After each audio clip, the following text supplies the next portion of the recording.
Hello दोस्तों, आप सभी का स्वागत है हमारे YouTube channel first step classes पर। आज हम पढ़ेंगे राजस्थान का अफवाह तंत्र के अंदर बंगाल की खाड़ी का अफवाह तंत्र।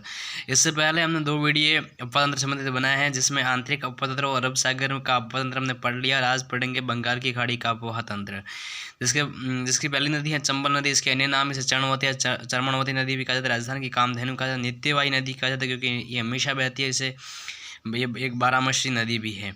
उद्गम स्थल है जानापाव की पहाड़ियाँ, मध्य प्रदेश। यह हम उद्गम और इससे संबंधित सारी रिलेटेड बातें हम मैप के साथ पढ़ेंगे। ये है जानापाव की पहाड़ियाँ, मध्य प्रदेश, जो महू जिले के अंदर आती है। यहाँ से निकलती है चंबल नदी, जो राजस्थान में 84गढ़ चित्तौड़गढ़ में प्रवेश करती है। यहाँ से कोटा और कोटा के बाद बूंदी, बूंदी सोईमाधो, करौली और धौलपुर से होते हुए यमुना नदी मुरारगंज में जाकर मिल जाती है। इसके प्रवाह क्षेत्र की बात करें तो चित्तौड़गढ़, कोटा, बूंदी, सोईमाधोपुर, करौली, धौलपुर तक है। और समाप्ति स्थल है मुरारगंज यूपी। विशेषता है राज्य में प्रयुक्त सबसे लंबी नदी है। जल सतह की दृष्टि से, जल उपलब्धता की दृष्टि से सबसे बड़ी है। जल उपलब्धता की दृष्टि से सबसे बड़ी नदी है। इसके बाद बात करें हम चंबल परियोजना की, तो राजस्थान और मध्य प्रदेश में 50% हिस्सेदारी है। और चंबल नदी का पिकअप बांध हम आगे बढ़ने का सर्वाधिक अवनालिका अप्रदन है वो चंबल नदी से ही होता है। इसके बाद हम बात करेंगे चंबल परियोजना की, तो ये हैं जनाभाव की पहाड़ियाँ, महू जिले के अंदर, मध्य प्रदेश। यहाँ पहला बांध आता है। इसके बाद में पहला बांध आता है गांधी सागर बांध, जो मंदसौर एमपी में है। इसके बाद आता है राणा प्रताप सागर बांध, जिसमें जो जल भराव की दृष्टि से सबसे बड़ा बांध है। तथा चंबल नदी पर सर्वाधिक जो विद्युत उत्पादन है इसी बांध पर होता है, 172 मेगावाट। इसके बाद हम बात करें जवाहर सागर बांध। इसके बाद कोटा बैराज ऐसा बांध है जिससे केवल सिंचाई ही सुविधा उपलब्ध होती है, जबकि तीनों बाकी जो बांध हैं उनसे सिंचाई, पेयजल की पूर्ति और विद्युत उत्पादन किया जाता है। लेकिन कोटा बैराज से सीधे सिंचाई की जो सुविधा वही उपलब्ध की जाती है। इसके बाद में हम बात करें चूलिया जलप्रपात, जो चित्तौड़गढ़ में है। और चूलिया जलप्रपात राज्य का सबसे ऊंचा जलप्रपात है, जिसकी ऊंचाई 18 मीटर है। इसके बाद हम कुछ फैक्ट्स पढ़ेंगे। राणा प्रताप सागर भराव की दृष्टि राज्य का सबसे बड़ा बांध है। कोटा बैराज केवल सिंचाई सुविधा के लिए। और चंबल परियोजना पर बने बांध में सर्वाधिक विद्युत उत्पादन होता है और राणा प्रताप सागर बांध से ही होता है। इसके बाद हम बात करेंगे चंबल की सहायक नदियाँ। इसके बाद हम बात करेंगे चंबल की सहायक नदियाँ, जैसे कि यहाँ से ये है जानापाव की पहाड़ियाँ, मतलब यहाँ से नदी निकलती 84गढ़ राजधानी में प्रवेश करती है। और यहाँ पर जो नानेरा कोटा है, यहाँ पर काली सिंध नदी जो देवास एमपी से निकलती है और यहाँ पर आकर मिलती है नानेरा कोटा के। इसकी 2 सहायक नदियाँ, एक हैं आऊ और काली सिंध के संगम पर गागरण दुर्ग से परवन तथा काली सिंध के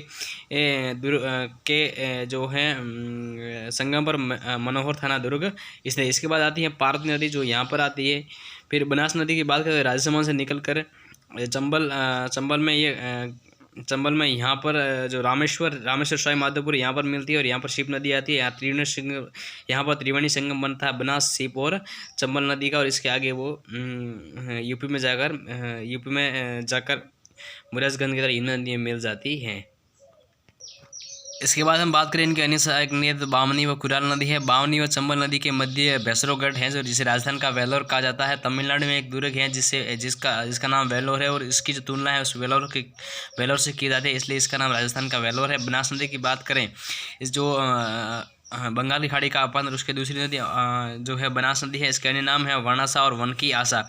उद्गम स्थल की बात करें तो खमनोर की पहाड़ियाँ, राजसमंद से इसका उद्गम होता है। ये खमनोर की पहाड़ी राजसमंद है, यहाँ से होते हुए ये चित्तौड़गढ़ के बाद में 12 के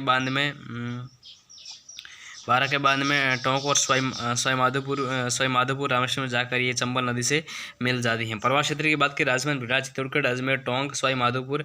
और ये पूर्णतः राज्य में बहने वाली सबसे लंबी नदी है। जलग्रहण क्षमता सबसे बड़ी नदी, जलग्रहण क्षमता की दृष्टि से राज्य की सबसे बड़ी नदी।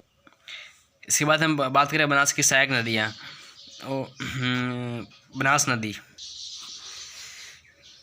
इसके बाद हम बात करें चंबल नदी के सहायक नदियाँ, तो यहाँ से ये खमनोर की पहाड़ियाँ राजस्थान में यहाँ से निकलती है। और यहाँ पर स्थान था भीलवाड़ा, जहाँ पर कोठारी नदी,